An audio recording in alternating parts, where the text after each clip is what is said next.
Daluarsanya itu adalah sesudah 6 tahun. Lewat semenit, maka hukuman itu sudah dinamakan kadaluarsa atau tidak berlaku lagi. Jika hukumannya lebih dari 3 tahun, maka masa kadaluarsanya itu selama 12 tahun. Dan jika hukumannya itu seumur hidup atau hukuman mati, maka kadaluarsanya itu selama 18 tahun. Contohnya itu melakukan penculikan terhadap orang atau menyekap seseorang. Kemudian, penyelesaian di luar beracara. Afdoening buton proses atau afkof, yang artinya adalah tebusan. Hal ini berlaku untuk perkara pelanggarannya saja, yaitu yang pertama, terhadap perkara-perkara pelanggaran yang diancam denda saja. Yang kedua, maks denda harus dibayar. Dan yang ketiga, diperlukan kuasa dari pejabat yang ditunjuk undang-undang. Perbedaan antara abolisi dan amnesti.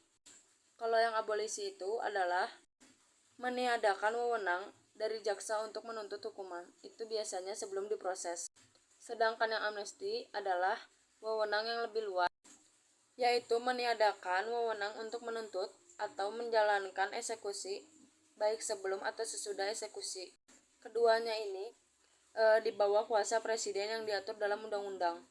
Kemudian saya akan melanjutkan review materi di pertemuan ke-15 pada hari Senin tanggal 18 Desember 2023.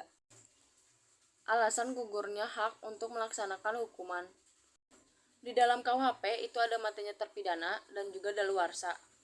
Daluarsa menjalankan pidana dihitung esok hari setelah putusan hakim atau vonis dijatuhkan. Jika terhukum melarikan diri selama masa hukuman, maka esok harinya setelah melarikan diri baru dimulai berlakunya tenggang daluarsa baru.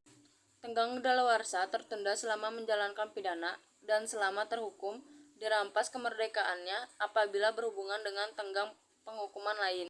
Contohnya, seseorang sedang menjalankan hukuman selama 2 tahun, lalu seseorang ini melakukan kejahatan lagi. Dan setelah tindak pidana kedua itu sudah bebas, maka seseorang ini melanjutkan hukuman yang pertama, grasi atau menghapuskan hukuman yang telah dijatuhkan oleh hakim, baik untuk sebagian. Diatur dalam Undang-Undang Nomor 22 Tahun 2002. Kenapa setiap pemerintah lebih baik memilih grasi dibanding amnesti? Soalnya kalau grasi itu mengurangi, kalau misalnya amnesti itu tetap tanpa ada pengurangan sama sekali. Tujuan grasi pertama, sebagai koreksi atas keputusan pengadilan.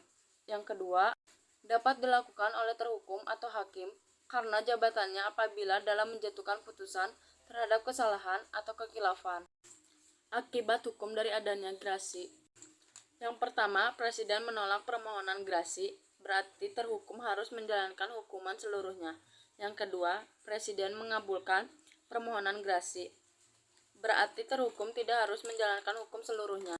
Yang ketiga, presiden mengadakan perubahan hukuman atau komutasi, berarti mengadakan perubahan masa hukuman penjara menjadi hukuman kurungan dan lain-lain. Grasi bukan menghilangkan keputusan hakim, melainkan keputusan hakim tetap ada. Tetapi pelaksanaan putusan hakim dikurangi, dengan kata lain kesalahan terhukum tetap ada. Macam-macam grasi. Yang pertama grasi duduk, yaitu mengajukan permohonan grasi di luar penjara.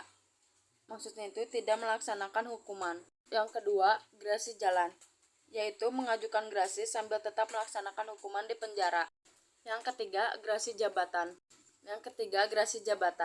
Yaitu permohonan grasi diajukan oleh pejabat yang berwenang. Contohnya hakim atau kepala lapas, karena merasa ada putusan yang dianggap merugikan terhukum.